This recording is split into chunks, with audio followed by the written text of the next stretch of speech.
ready? Yeah, let's go. Okay.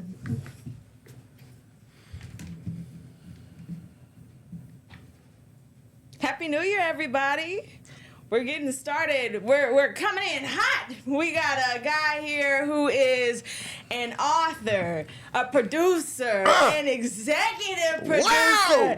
This guy does it all, and he, of course, is a stand-up comedian, a hot stand-up comedian. Thank you. Bill Bellamy, how are you doing today? Oh my God, I feel so good, Deja. It's just, I don't know.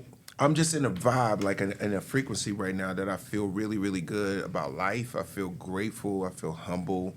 And, I feel like this is my season that I've been waiting for my whole career. You know what I mean? Where everything is just falling into place and God is putting all the different, blessings that I've prayed for, that I've envisioned in front of me to walk through.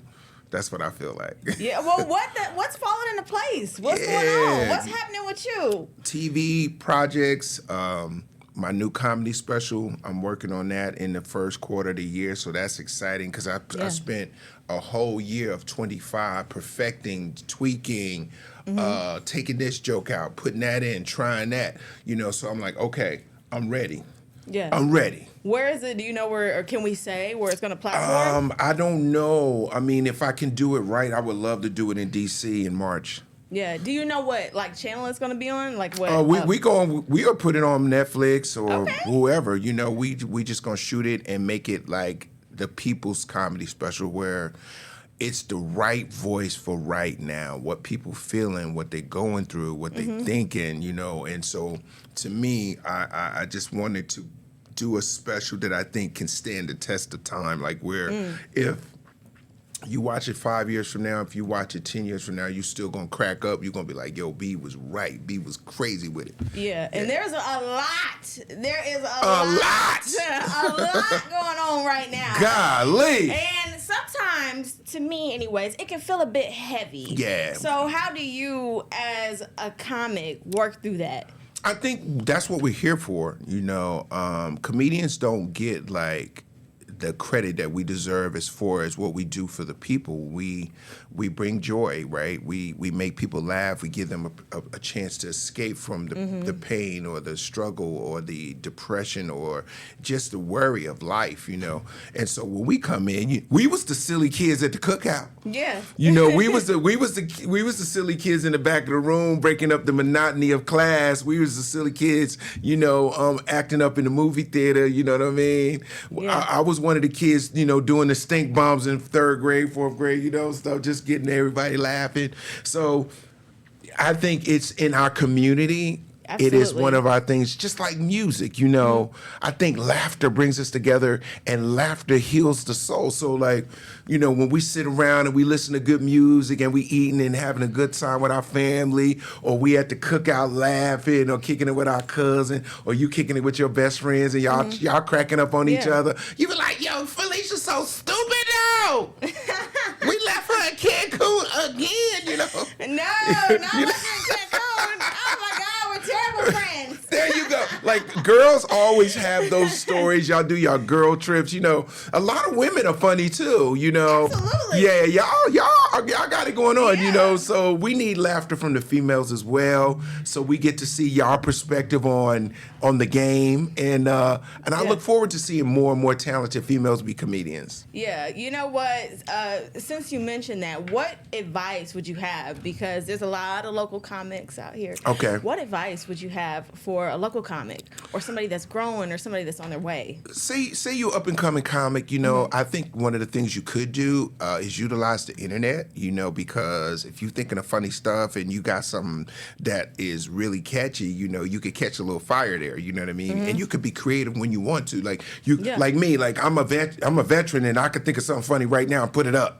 And just do it for people to laugh today. You know what I mean? It's not my real material, but it's something that I thought of, do that. Also, too, you need to get on stage. Yeah. You got to be on stage. So you got to, if they got a amateur night, or they got like a young comedians night, call the local comedy clubs, all of them, say, well, I'm a new comic, I want to get on stage. What's the process? Because they'll always have a night for the new people. For sure. And then see if you really like it. If you really like it, you're going to keep doing it. Yeah. Okay, so you have been, my guy, on a lot of stages, and of course, in a lot of films. How to Be a Player. You said Love Jones? Was that one of them? Love Jones. And The Brothers. Yeah, we could go on Getting and on. played. And on. And keep going though. Yeah, I did a bunch of them. Oftentimes cast as the pretty boy. I would say that's just because I'm naturally handsome. I didn't make myself. You know what I'm saying? Edna and William did that. I just happened to come out the right way. You know, it was just the right little bit of nutmeg and cinnamon. Something. You play too much. I know, I'm silly. So you've been in a lot of movies. Yes, ma'am. And one of the movies that you have that just came out, Worst Christmas Ever. Tell us a little bit about that. And you know, we're still in that season. Yeah, because Christmas movies work. Yeah, they work. And we're off until it's like January 5th. That's when the year officially, that's when you kick off with everything. I love Christmas movies because they're always wholesome, and there's something that you can watch with your family, and there's always something romantic and comedic about them, right? Think of all the ones you like the best. They always got family and, oh my God, dysfunction and craziness. Who knocked the turkey down? Auntie Melba's coming, And so the reason I like Worst Christmas Ever, because it was a twist on male vulnerability. I thought that it was really interesting to explore when a guy is still in love with his ex, but he loves his kids, but she got a new man. Right? Because it's kind of sticky, Because, we be in our feelings just like women do. We be like, yo, man, I ain't going to play myself and go home, and I got to see her with her new man, and I ain't got no new chick yet. And so I thought that dynamic was really, really cool. And I got to play the voice of reason, the guy who is still in a solid marriage, a guy that has done it longer and been through the ups and downs, and in a comedic way, I give him the right advice. So I thought, to me, to pop in this film, I know it's going to work. I know it's going to be good. People going to like it. It's not going to hurt me. So I just went in and I killed it. And my wife is played by Tamala Jones, who nice. I also did The Brothers with, but she played DL's wife in that movie. Okay. Yo, yeah. So now she's my wife. Nice.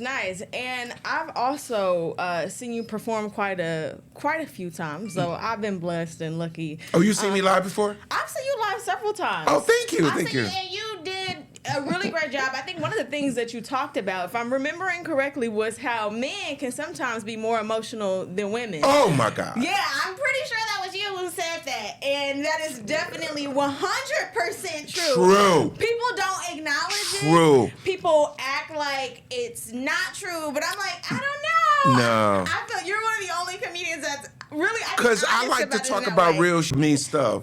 Like I do... And that joke that you're talking about is a real situation. Like that joke came from, like, guys never want to admit they're in their feelings. Like, you know what I'm saying? Like, we always try to be cool, or we always want to be like, it don't matter. You know what I mean? Right. Whatever. Mm-hmm. But inside we be like, oh, Yeah. You know what I'm saying? So I always thought it would be dynamic to explore that through comedy, where, women always feel like they're the emotion or the dramatic and this, that, and the other. But there's a lot of guys that are very dramatic about whatever, Just like how I like the movie Worst Christmas, I was like, yeah, that's a very dramatic situation for a guy to go into the holidays and it's all happy and you ain't got nobody really and your lady happy and she done moved on.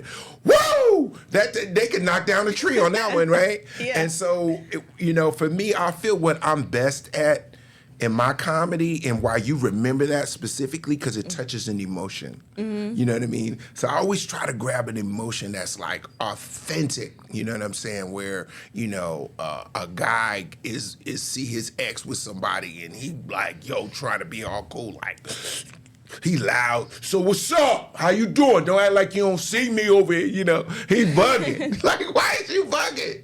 And she look better. She done lost weight. She done she got a new hairstyle. She got her teeth done. Like, it's the best thing you could do when you break up with somebody is turn up. Yeah. Please turn up.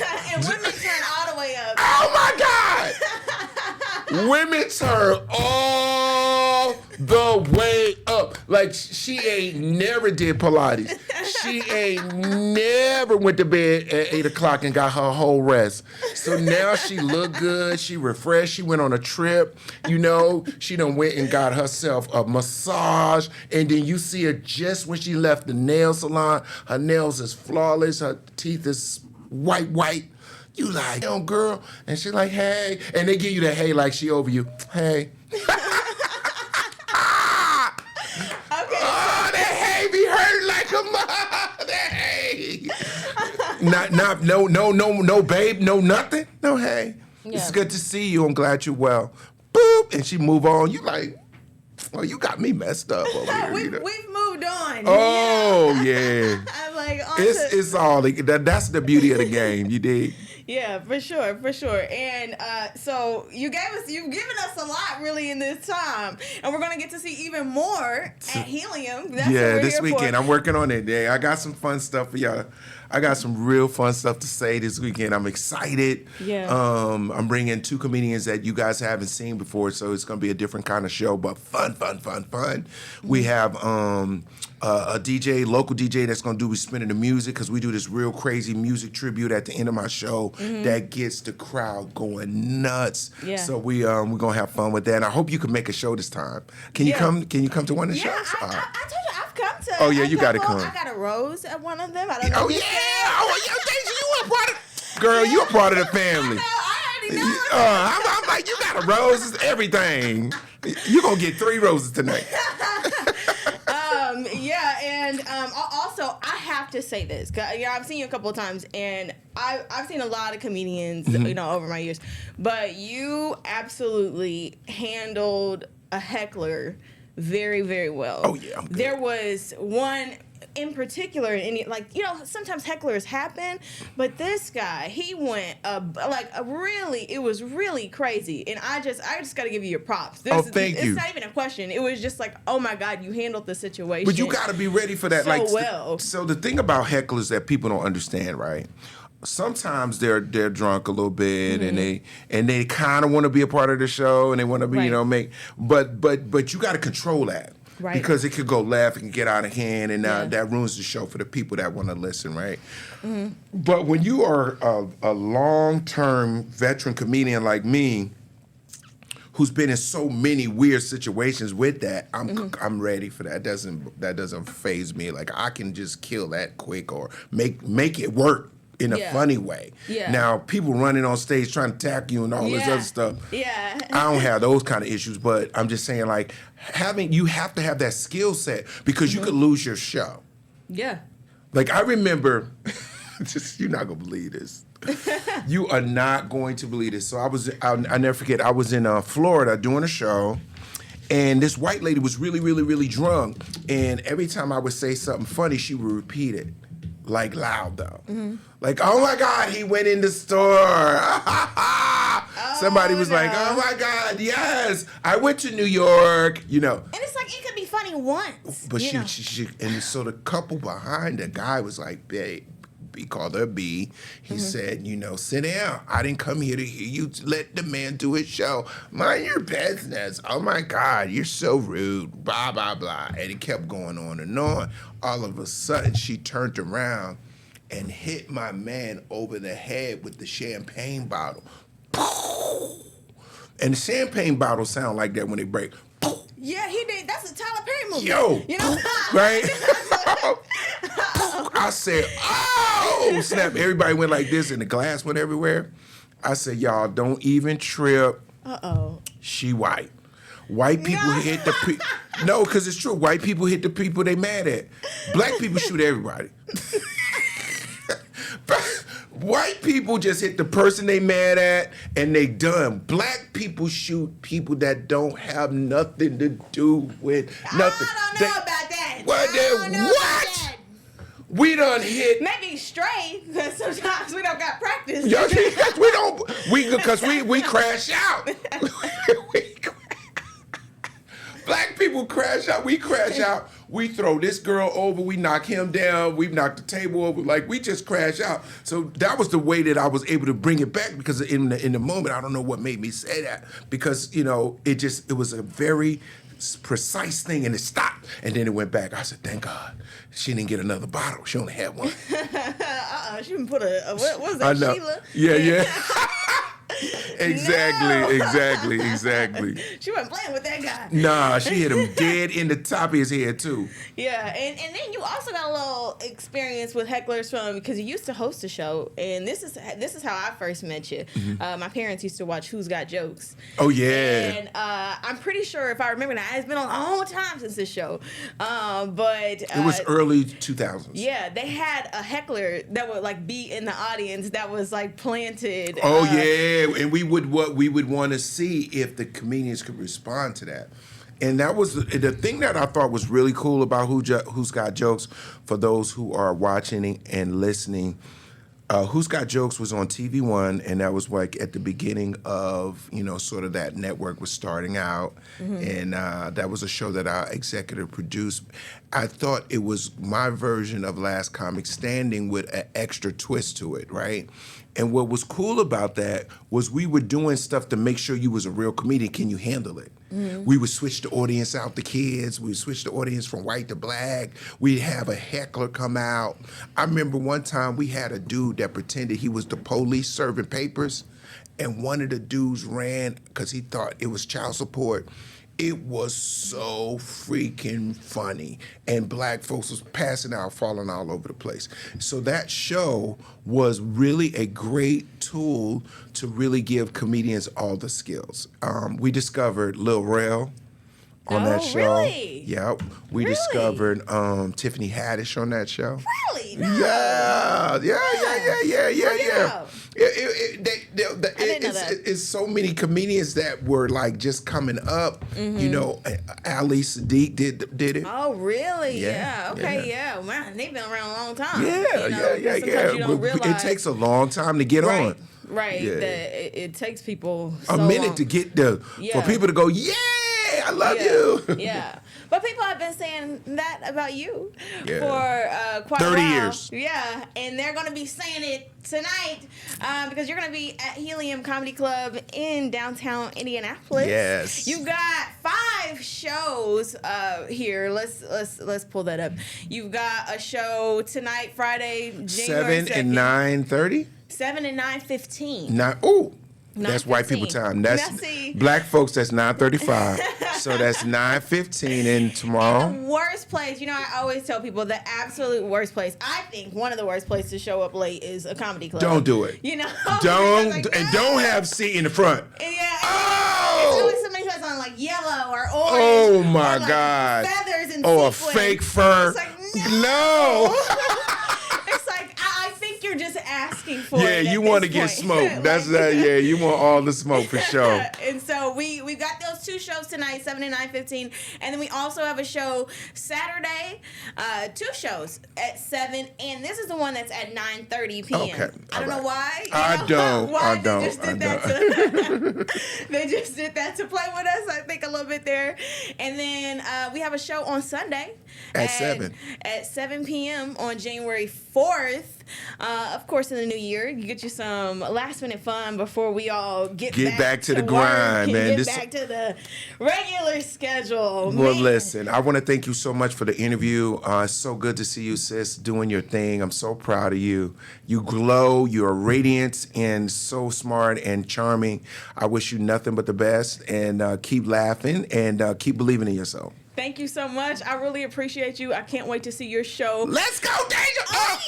Come on! Multiple times, and you said I get 3 roses, so that is there. It is. There you go. When I get to one of these shows, and I tell you, I have like the busiest schedule ever. And if I can make a show, I know you all out here in Indianapolis, you can make a show. Because y'all know I be at work all the time. So At work. If I can, I know y'all can. So I'll see y'all later. Thank you so much, Bill. Thank you for coming on. I God really bless. appreciate you. That's what's up. That is wonderful.